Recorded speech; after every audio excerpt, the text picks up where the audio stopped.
Greetings, I am Tom Earl. On this week's episode, I have the founder of My Brown Sparklez, Sakeenah Aleem.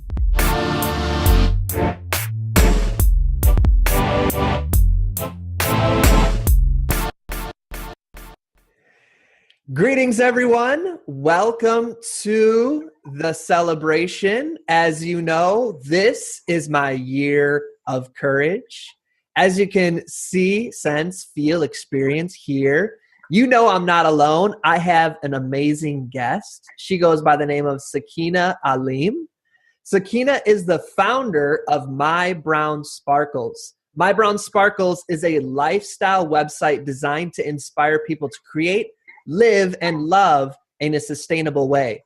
My Brown Sparklez aims to show that living green is stylish and important in the evolution of humanity. Welcome, Sakeenah. How are you today? Hey, thank you, Tom. I'm wonderful. How are you? Oh, I'm doing great. It's truly a blessing and an honor for you to join us here, to gift us with your time and your presence. So our appreciation to you. Thank you. I'm so honored that you even asked me to do this interview. So I'm excited. Definitely. So I know I just did the tip of the iceberg for that intro. Would you mind expanding a little bit or going into anything that comes to mind for who you are and introducing yourself to the folks listening? Sure. My name is Sakeenah. I do a variety of different things. I have a day job, but my real passion is just being creative and expressing myself in a creative way. About 5 years ago, I started my blog as a hobby, just to kind of like play around with makeup and beauty products and write, and then eventually I got an opportunity to be in Marie Claire magazine in 2015. And they found me via my blog, which wasn't even like professional looking at all. It was kind of like scrappy. And I was like, wow, if they found me, with this, and it made me get in a magazine, like what if I actually took it seriously and pursued it and put work into it? So for the past 2 years, I've really just grinded and studied on what it takes to make a really good blog, what it takes to really get an engaging audience, and then really honing in on what I really wanted to use my platform for. So here I am now. It is officially a business, a side business, and I'm just really enjoying the evolution of what it's becoming. That's wonderful. Take us back. We're gonna dive in a little bit to the origin story. Take us back to when you first decided, here I go, I'm going to start this blog. I might not know all the ins and outs, but I'm going to do it. What led to that decision to start? Well, probably my love of magazines. I'd seen like on the internet, like girls who were actually doing it professionally. One, most notably, Chiara.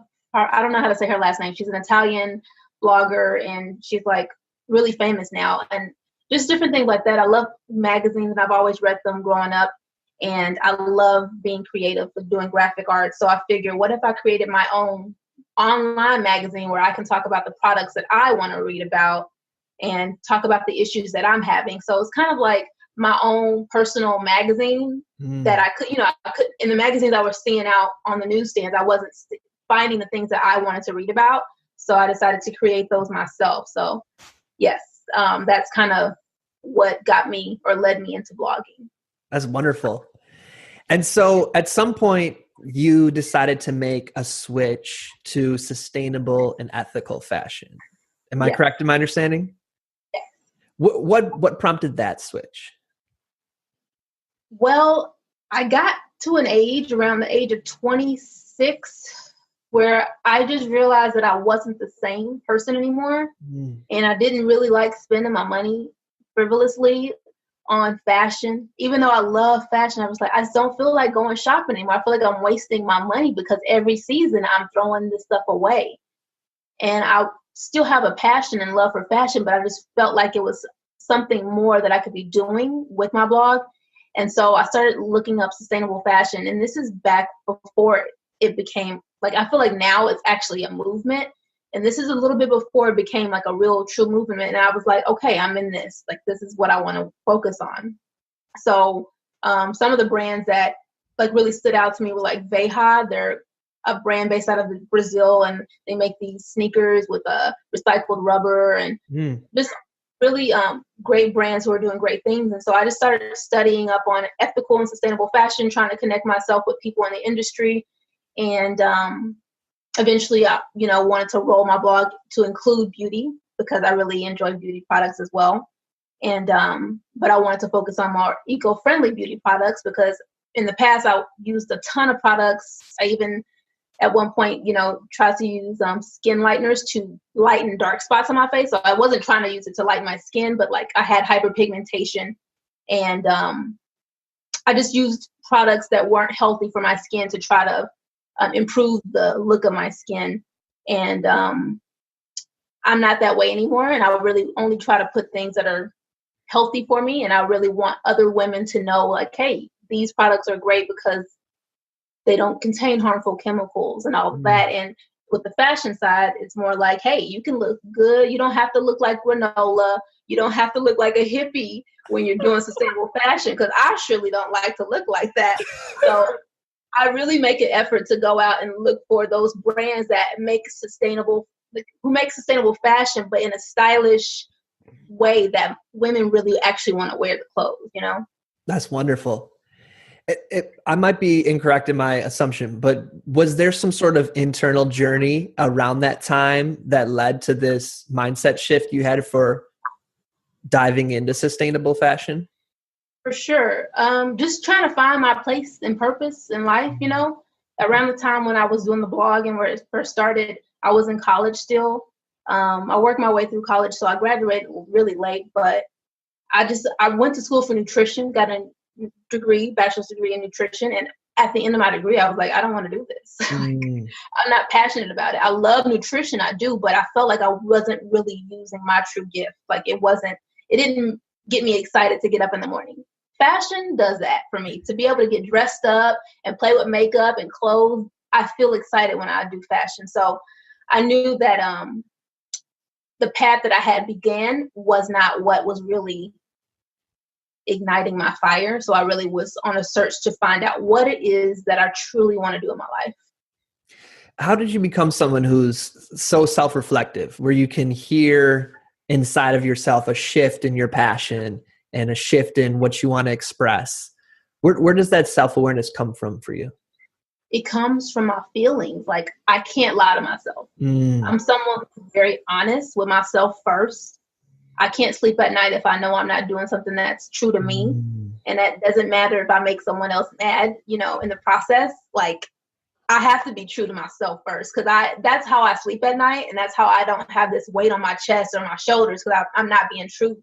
So for me, that, and then, I've always been very spiritual. I have my father is deeply spiritual, and I think his spirituality kind of transferred into me, and I've definitely learned a lot through him and from him. And I think just being a very spiritual person and learning to be very mindful and trust my instincts. And even though, it's scary, you don't know if you're going to be successful doing what you do, you have to know that it's not about the success, but the way you feel, how it makes you feel, and what you're doing to help others. That's wonderful. And we appreciate you sharing, it's a vulnerable, personal question that you went there with us. Yeah. Thank you for asking. Yeah, definitely. What does it take to succeed in your business? Because, just to give some context to our listeners, you, from my understanding, post 2 blogs a week. You have over 8,000 Instagram followers. You're regularly researching and putting out content, and you speak on a variety of topics. Like you were saying, beauty, fashion, you test out different products. I saw you did the workout pass. I can't remember the name, but you're doing a lot of different ways to add value to your audience, while at the same time you said you have another job that sustains the business. So how do you do all that? Well, I've made a conscious effort and decision to make my blog work around my schedule and my life, so that I wasn't trying to put on a show or be false about what I'm producing. So like this week, I only posted 1 blog post. because I had a job interview and it was extremely stressful and I had to prepare for it. So my blog really does work around me, not the other way around. And then I think because it's a lifestyle blog, I want to show the evolution of me and of the topics that I think women can relate to in their lives. So you referenced ClassPass. Right now, I have heard about ClassPass like months ago, and I'm someone like if something's really popular, I typically stay away from it until the hype dies down, and then I'm like, try it. And I love it because it allows me to have a variety of workouts. And this is not a plug. This is not a plug for ClassPass, but I am plugging them because I've really loved my experience using that workout service. But yeah, I just try to be authentic. I choose brands that I truly want to write about. If I don't love it, I'm not going to push hard for it. I might put you in an Instagram story, just because you get a day. Right? Someone else might have a better experience with it than I do. But if it's something, if it's something that I truly love, I'm going to push hard for it. Even if I'm not getting paid. Like I said, I was not pushing ClassPass because I'm sponsored by them or anything. No, it's just truly, I really enjoy the service. And I think a lot of people can benefit from it. So I think authenticity is really important. And then always switching it up and trying something new so that you can stay fresh and you don't get stagnated and don't get caught up in the numbers, because I used to be so caught up in the numbers and it frustrated me. And now I just do it for me, and hopefully I inspire others in that process. But for the main reason I do it is because I love doing it, and I'm not trying to convert anybody. Is that what you mean when you said don't get caught up in the numbers? Exactly. Could you dive a little more into that? Because a lot of times when I consult with businesses or people, they always want to go viral. You know what I mean? I do too. No, I'm not gonna lie. I've been doing this, and you read so many articles, and that's part of the process. I've read so many articles about how this blogger did it and how this blogger did it and what this person is doing and what you should do. And I've tried it, and it just doesn't work because I feel like it's exhausting because you're looking outward. You're going outward to try to find that success when truly, if you're truly trying to give something of value to people, you're bringing that from in. So I'm not going to lie and be like, oh, I never tried that. I've tried. I've done I've gotten fake followers before, but they usually fall off and then you're left with whatever you're left with. And I've learned, hey, just let it go, be you, do you. Jane Coe is an awesome blogger. She's a food blogger, and she spoke really highly of this in her, in a talk that I recently went to with her. And, I love that she mentioned that, it's not about the numbers. It's not a numbers game. Do you. Don't worry about the numbers. They'll come. The better you get, the more value you're creating. And then that's what kind of builds that momentum. You had mentioned the importance of being authentic and, like you just said now, of doing you. How does, I'm sure for people who are listening right now, they're feeling really inspired, and we're kind of absorbing the glow that you're shining. And there might be a wondering of how do you get to that place, because you seem to do it so effortlessly and so courageously. How do you live your truth in such a wonderful way like you do? You do it by failing at trying to please other people. Like, that's how you get there. When you get tired of being rejected, you're like, damn, I'm so sorry. I don't know if I can say you can swear. Go ahead. Damn's fine. Okay. Like, you get to a point where you're being rejected and you're not winning, and you're like, ugh, I'm so sick of this. Like, why is this happening? And then I realized, hey, I'm focused so much on trying to make other people like me, or, get this approval from someone else. Do I approve of what I'm doing? And so when you get to that point where you can actually reflect on yourself and your work and your craft, and you're like, do I like this? Like, is this what I want to be putting out into the world? Then you get to the point where you're like constantly perfecting your work. And that's what I focus on. I constantly focus on is, am I happy with this? Does this make me, like, if I were to read this as a reader, not someone who owns, but as a reader, if I came to this website, if I read this article, am I getting what I need out of this article? So rather than looking at outwardly, I go inward and I really ask myself those real deep questions like, am I still happy doing this? And I have to ask myself that all the time, because I've gotten to points where I'm like, I'm tired of taking photos of myself. Like I want to do something different. And now I've kind of opened up my platform. I'm reaching out to people. Hey, do you want to contribute?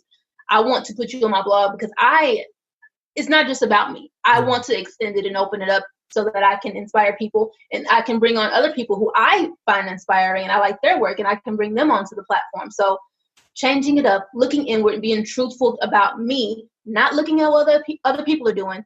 What Jane Coe does on her does not work for me because I'm not Jane Coe. I have to be true to what is my passion and my skill set and just keep learning, keep growing, and stop looking at everybody else. Stop looking at the numbers.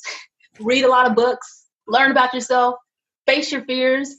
That's where you could get it from. If I wasn't recording this, I'd be standing up right now snapping. That was dope. You talked about spirituality earlier, and now you're talking about going within and asking yourself questions. If you wouldn't mind sharing, do you have a practice? Do you meditate? Do you journal? Is it something you just do throughout your day? Is there any like intentional things you do to process that? I love this question because no one ever asks me this kind of stuff. This is the real juice of my life, you know? Nice. Like this is what makes me. I do meditate every day, every morning, 15 minutes some day. Some meditation sessions are better than others, but I do try to find that 15 minutes a day to like really quiet my mind and just feel. I read a lot of spiritual books. I watch a lot of YouTube videos or listen to a lot of YouTube videos from Abraham Hicks. I just discovered Gary Zukav, and his most notable work is the book called The Seed of the Soul. I've never read the book, but I've listened to his videos on YouTube, and he's amazing. Like he really teaches you how to go inwards and face those fears that, you know, are keeping you from living your most authentic life. I do journal. I try to make lists of gratitude, but yeah, meditation, just listening to other inspiring people that keep me in that mindset, because you go out in the world and you meet people who aren't in that mindset and it can throw you off center. So you really have to constantly feed yourself the good food, you know? I agree. Do you meditate in silence? Do you listen to a guided meditation? Do you listen to music? What do you do? I meditate in silence, but I recently have been dancing a lot, and I think that dance is very meditative as well. If you can just lose yourself in the music, and if you enjoy dancing like I do, I just like to, when you get in the zone, you're just free flowing and you're not thinking. So that is a meditative state itself. So I don't think that meditation is for everybody because it's not something that I started out doing and loving. I hated it because I couldn't stop my mind, but it's a practice, it's a discipline. So, but I do find other creative ways to be meditative, like dance and singing and stuff like that. Why did you name your blog My Brown Sparklez? Yeah. So my name of the blog, My Brown Sparklez, started when I was very insecure. When I first started the blog, like I said, it was mostly just me blogging about beauty products to kind of fix my skin. I had acne at the time and just a lot of different skin issues that I was really embarrassed about. And I tried tons of beauty products. So it was just kind of my way of saying, you know, trying to convince myself that you're beautiful, even though you have all these issues, you know, these issues are not really issues. It's just the cosmetic issue. It was just my way of trying to say, I am beautiful, even though I didn't believe it at the time. And I was hoping that, you know, when another Black woman, a Black girl reads that, they're saying My Brown Sparkle. So it's like they're talking to themselves as well. And I know that now it seems not irrelevant, but it doesn't necessarily go along the lines with ethical and sustainable fashion. But I just love that name so much. Because of the reason why I chose the name, that I didn't want to give it up and change it to something else like, you know, the ethical fashion blog or something. You know, I didn't want to be generic. I just wanted to keep it the same. And yeah. Well, I like it. I think they go hand in hand. And I like the intention behind it. Thank you. Have you had any people reach out and express the appreciation that you were looking to inspire with the name? I wouldn't say directly with the name, but one of my most popular blog posts had to do with hyperpigmentation and Black women. I think people of darker skin tones typically have issues with hyperpigmentation.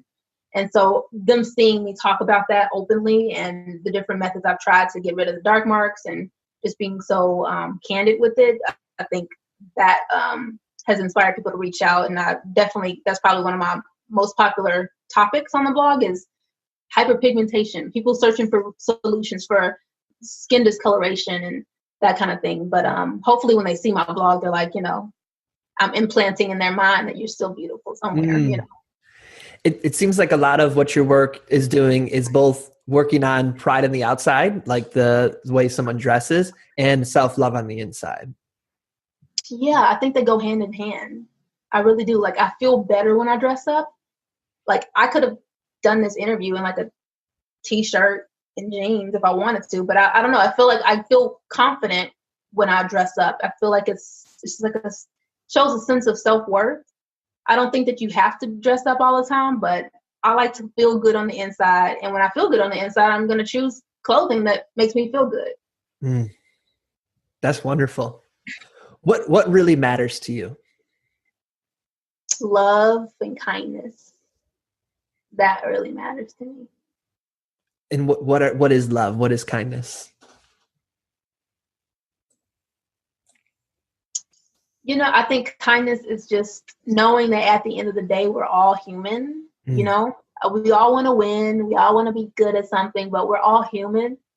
And we don't need to trample over other people to feel that we are enough or that we are, worthy. I feel like we can all make it. And I feel like we should try less to try to prove ourselves and more to maybe try to uplift others. That's wonderful. And do you feel that inspires the work you do with My Brown Sparklez? Definitely, especially now that I'm branching out and trying to get other writers on the blog. Like, it doesn't have to be just about me. I want to see I'm inspired by other people's work, and I really want to turn it into that kind of platform where other inspiring people are sharing their world through my platform. So, yeah. You had already mentioned some people and some brands that you're inspired by, but maybe just to intentionally, what are some beauty products and some brands that really inspire you and you feel are demonstrating the ethics and sustainability that you strive for? Yes. I mentioned Beha and their tennis shoes brand. You should definitely check them out. They have some really nice kicks. They make everything in small batches, so you're not gonna. They don't overproduce. They only make it in small batches made to order. And I like that about them. I really am a big fan of Everlane and the work that they're doing. I've worked personally with brands here in Austin, Texas, where I live. There's a brand called Person Clutch, and it's an ethical brand. And they kind of outsource the work to smaller communities and empower them to have well-paying jobs so they can support their kids and their family. And I think that's really important. So there's two sides to sustainable fashion for me. There's the ethical side where you're focused on the human aspect of it and making sure that humans are taken care of. But then there's also the sustainable side of it where you're focusing on using materials that are going to be good for our environment. And I think my biggest plug with that piece is I've started buying secondhand so much more often. I think that's probably the most sustainable thing you can do when it comes to fashion is recycle. Recycle the clothes. So many good clothes in secondhand stores. You just got to know how to find them and then style it. But other brands that are doing good with that are who's doing really well with the organic People Tree. People Tree is a really good brand for that. There's this yoga brand that I just discovered. They make yoga wear and they're called Tiki. They use recycled plastic water bottles to produce fibers that they use to make their clothes, and they're so cute. They're so you can actually find them on my blog. You'll see me wearing that brand, but I love their stuff. It's a little pricey, but I'm willing to pay the price if I know that my money is going towards something good. Yes, indeed. You had mentioned buying secondhand and then styling. I believe you had a blog about that during the holiday season, how to get through the holiday season. What does that mean, styling? So you get something from the thrift store, you like it, but it doesn't fit. What do you mean by styling? What do you do after you get it? styling. To me, styling is giving it your own feel, and wear it in a way that makes you feel confident and comfortable. You see a lot of girls on these blogs and on Instagram, and they look so stylish, but it's not necessarily.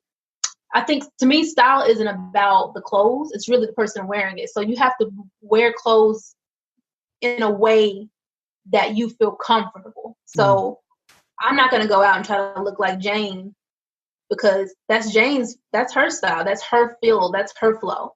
I'm going to take something. I might take the same exact shirt, tie it up in a knot, wear it with a fitted maxi skirt, and that's the way I'll rock the look. She might wear it with some ripped jeans with tennis shoes. I don't like tennis shoes, so I'm not going to wear it. I'm going to wear heels. But I think style to me is just choosing a way to wear something in a way that you feel comfortable and confident, bringing your own flair to it. And do you ever, after you get something from a thrift store, take it to a seamstress and have them like take it in or anything like that? I'm really horrible about that. No, I should. I guess that's a great sustainable practice. I typically, if I find it in a thrift store, I've tried on while I'm in a store. If it fits me and looks good, I'll take it. But if I have to do any alterations, I usually pass. Okay. Oh, I know you said it's not about the numbers, but you've cultivated a really strong audience.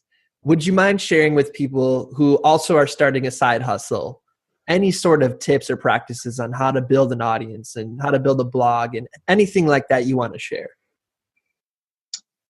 I say being engaging, making sure that when people comment on your posts that you go back and you engage with them again. Don't look down on getting help. I've definitely had help managing my Instagram, because if I'm working all day at work on my day job, I don't have time to be on my phone posting Instagram posts, So I think don't discredit getting outside help, especially if it's going to help you free up your time to focus on the things that are most important. I don't have all day to be on Instagram, but I think, just being authentic, engaging, responding when people reach out, going out and looking for other people and showing them love on their blog as well, or on their posts. And then don't discredit getting help. I don't think there's anything wrong with finding someone to help you with your social media platforms, especially if it's not your only job. Do you search hashtags and connect with people through certain hashtags or anything like that? I used to, but now I do have a list already curated in my phone for the hashtags that are relevant to what I'm posting. And I just kind of curate them depending on the topic that I'm posting about. So if I'm posting about ethical fashion, I have like a list of hashtags for ethical fashion. If I'm posting about a healthy food recipe, I have a hashtag curation for that. So in order to maximize my time and be more efficient, I just go out and do that first. Every so often, maybe every couple months, I'll go through and look at what the new hashtags are and incorporate them and take out the old ones that aren't really working anymore. So you have to periodically go in and refresh things, but I don't like to spend too much time searching hashtags. Okay, got you. Do you the hashtags that you regularly use, do you look to see other people that are using them and engage their content? Do you do anything like that? Sometimes, not all the times. I used to, when numbers really mattered to me, I did.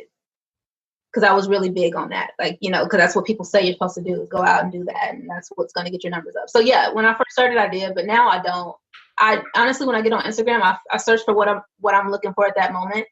And then that's what I'm commenting on. So it might not even be related to ethical fashion. Sometimes I'm on there to look at gossip.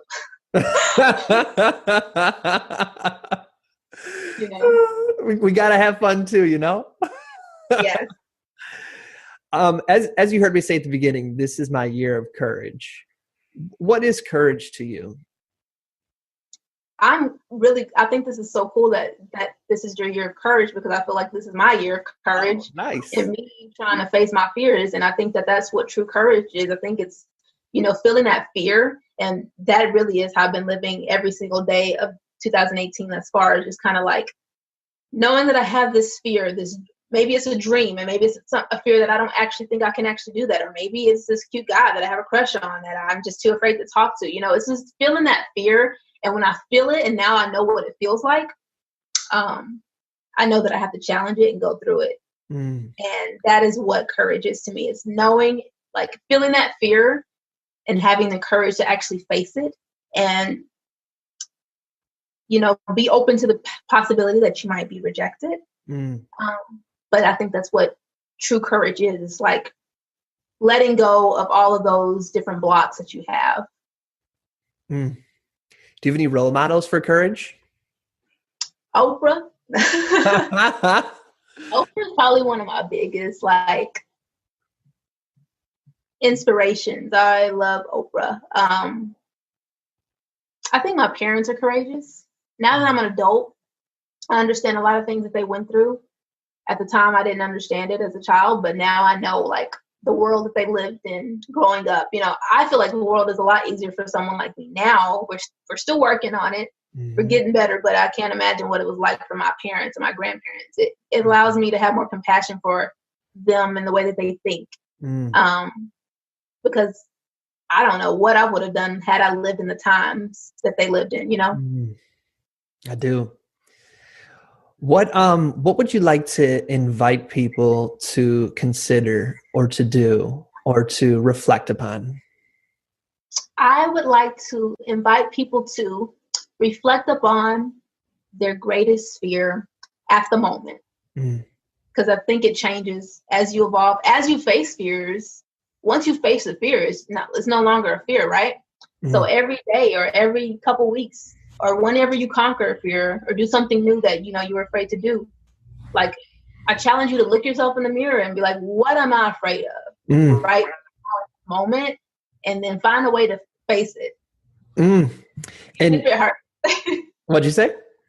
Even if it hurts, go through it and you'll live. And you'll be like, oh my God, I don't even know why I was making such a big deal about it. Like that when you're asleep and you hear a little noise and you go and see it was just the radiator or something. Oh yeah. I don't know about that one. You're like, what's that? Oh, it's nothing. Why'd I make a big deal out of it? Don't run. Last question for you. What is the reward of doing the things that you highlighted, of being authentic, being courageous, of identifying your fear and facing it? If you do all those things, what's the reward that awaits you? When you do all those things, your dreams start to come true. That makes me want to cry, but it's true. It's so true. So I have a lot of fear facing to do because I have a lot of things that I want to do in my life, but I got to just get through those initial fears. We appreciate you so much. It's so amazing because you're doing so many things that are so inspiring, and you just like fill me up with joy listening to hear you talk, and for you to be saying I'm taking my own advice and I'm still working on things.